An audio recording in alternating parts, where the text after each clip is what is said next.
सुरभि हमेशा ही नवरात्रि के पूरे व्रत रखती थी। इस बार उसने नवरात्रि के व्रत रखे हुए थे, पर उसका आखिरी व्रत ट्रेन में पड़ा, क्योंकि वो अपनी सास और पति के साथ एक रिश्तेदारी की शादी से वापस घर लौट रही थी।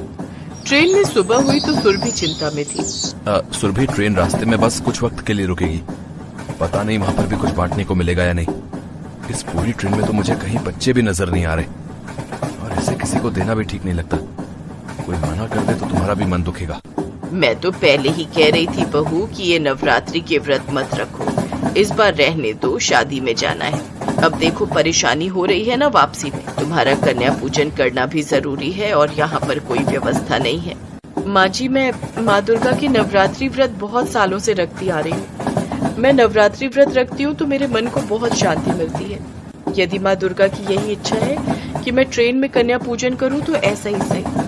मुझे पता है माँ दुर्गा के आशीर्वाद से कन्या पूजन जरूर संपूर्ण होगा। सुरभि माँ दुर्गा का ध्यान करने लगती है। तभी उसकी सास बाथरूम चली जाती है। कुछ देर बाद सुरभि की सास सीट पर आकर बैठती है तो वो देखती है कि उसका छोटा पर्स हाथ से कहीं गिर गया है। लगता है वॉश बेसिन पर हाथ धोते समय मेरा बटुआ वहीं गिर गया। मुझे नहीं लगता कि वो अब मिलेगा। मैं देख कर आता हूँ। आशीष बटुआ ढूंढता है, पर ट्रेन में कोई चीज खो जाए तो आसानी से मिलती कहाँ है।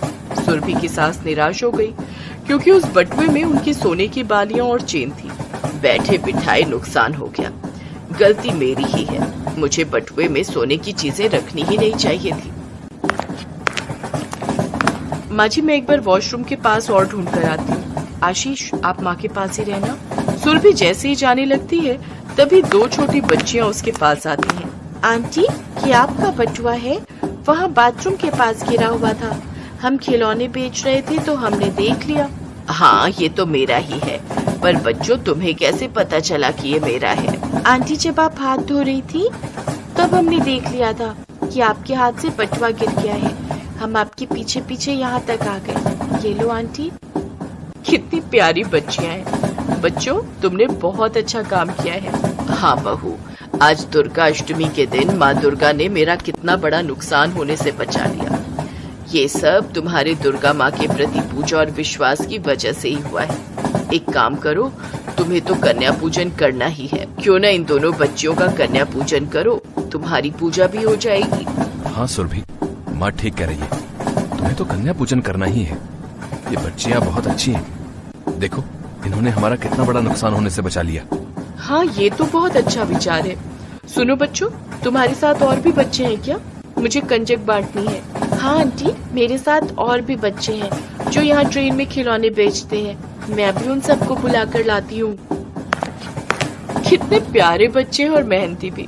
मैंने बच्चों को तो बुला लिया, पर मैं इन्हें प्रसाद में क्या दूँ? मेरे पास तो बांटने का कुछ भी नहीं है। तभी वहाँ से एक केले बेचने वाली बूढ़ी औरत निकल रही थी। उसने सुरभि को केले खरीदने के लिए कहा। बेटी, केले खरीद लो, आज कन्या पूजन है, कन्याओं को इसका प्रसाद बांट दो।